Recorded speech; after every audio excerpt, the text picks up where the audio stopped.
Saya Haryatno dari Binus Internasional. Pada kesempatan hari ini saya akan membahas mengenai cost structure yang merupakan salah satu bagian dari BMC.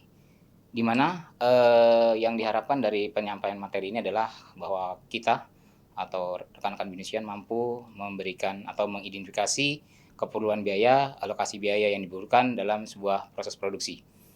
Dan yang tidak kalah adalah bagaimana kita mengerti biaya dan produksi total dan menentukan harga jual produk yang dihasilkan.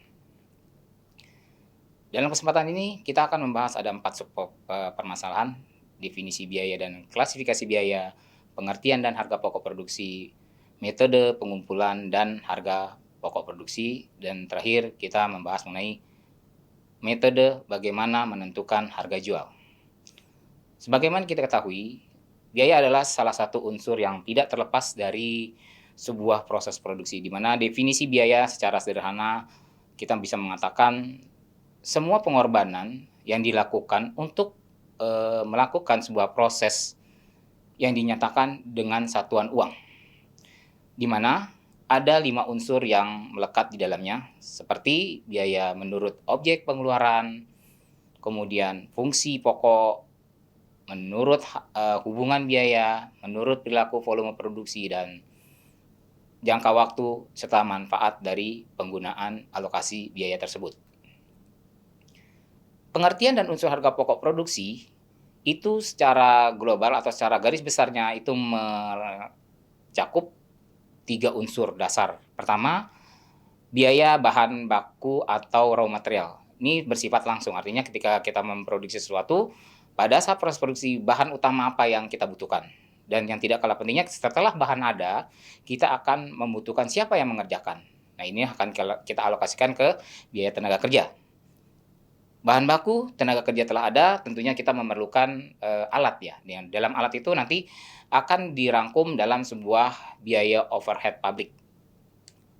Nah, ada 2 pokok pengumpulan atau penentuan harga pokok produksi. Yang pertama, kita mengenal yang namanya metode harga pokok pesanan dan metode harga pokok produksi atau proses. Nah, kalau kita berbicara tentang metode perhitungan harga pokok produksi, itu dibagi kembali karena secara realnya itu sebenarnya harga pokok produksi itu biayanya ada 2 ya, ada yang menggunakan full costing atau variable costing, di mana full costing adalah memperhitungkan seluruh biaya dalam satu harga pokok produksi. Sementara kalau variable costing memperhitungkan biaya yang berperilaku secara variabel atau per unit. Jadi di sini jelas, kalau full costing berapapun kapasitas produksi tertentu dia biayanya sama. Tapi kalau kita bicara masalah variable cost, artinya dihitung kuantitas yang dihasilkan, sehingga semakin besar kuantitas yang kita produksi, maka seiring berbanding lurus makin besar pula biaya yang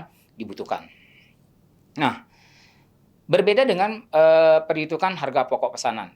Kenapa berbeda? Karena kalau harga pokok pesanan dan harga produksi sangat berbeda, karena cenderung harga pokok pesanan itu biasanya lebih mahal. Karena barang dan produk yang dihasilkan itu biasanya bernilai spesifik berdasarkan pesanan tertentu. Karena berdasarkan pesanan biasanya akan memberikan efek biaya yang cukup signifikan. Artinya dia akan memilih bahan baku yang berkualitas, kemudian tenaga kerja yang terampil, yang expert, dan yang terakhir adalah sarana dan prasarana pendukung, sehingga itu akan berterakumulasi jauh lebih besar daripada perhitungan harga pokok produksi. Biasanya untuk hal-hal seperti ini industri akan memperlakukan perhitungan secara berbeda. Kenapa berbeda? Karena tentunya mereka berorientasi pada profit oriented. Harga pokok pesanan akan lebih fokus dikerjakan, harga pokok pesanan akan memakan biaya yang lebih besar, dan harga pokok pesanan akan menghasilkan profit yang lebih besar. Biasanya para pelaku usaha akan sangat senang sekali jika harga pokok pesanan ini sering dipakai, artinya dia semakin banyak pesanan-pesanan tertentu dari produksi massal yang biasa mereka lakukan. Nah, setelah kita berbicara masalah harga pokok pesanan maupun harga pokok produksi, ya sebagaimana diketahui, tujuan dari sebuah bisnis ada profit oriented. Di sini kita harus pandai-pandai menentukan harga jual. Ya, walaupun di slide ini mungkin tidak secara terperinci mendefinisikan menentukan harga jual, tapi saya akan coba menjelaskan secara ringkas. Karena harga pokok produksi itu harus lebih kecil daripada harga jual karena orientasinya adalah ada kelebihan di situ. Tetapi tidak hanya sampai di situ juga. Ketika kita menentukan harga pokok harga jual, tentunya juga kita harus memasukkan di sini berapa sih laba yang diinginkan.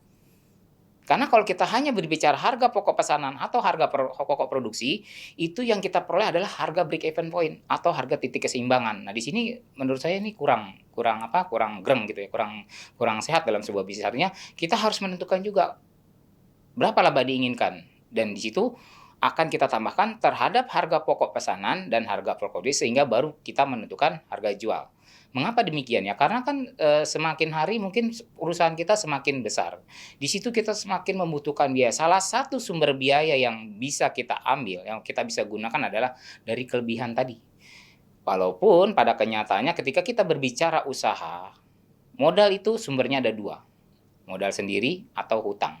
Nah, makanya saya dengan metode ini, dengan adanya penambahan penambahan laba diinginkan, kita tidak harus ngambil 100% minjem ke orang, tapi bisa kita explore dari harga pokok pesanan, harga pokok produksi, ya. Nah, demikian.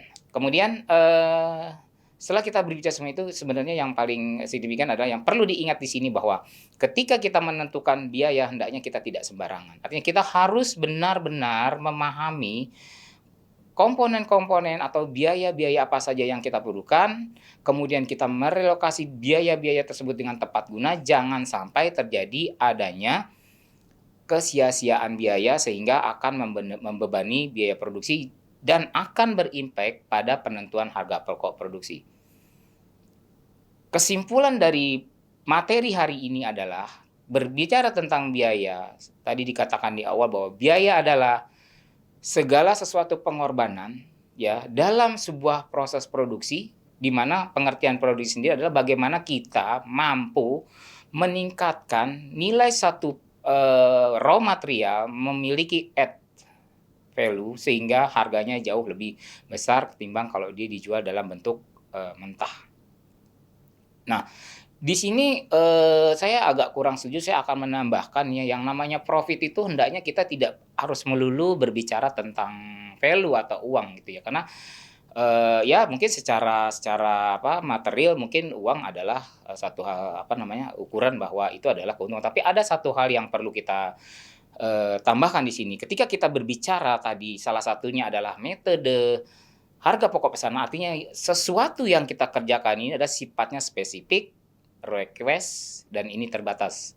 Hendaknya ketika kita mengerjakan itu kita harus benar-benar menghitung biaya itu setepat mungkin sehingga kita bisa memberikan produk yang memuaskan bagi calon pelanggan dan itulah akan menjadi satu keuntungan bahwa si pelanggan akan merasa bahwa apa yang diinginkan diperoleh. Demikian yang saya sampaikan. Terima kasih.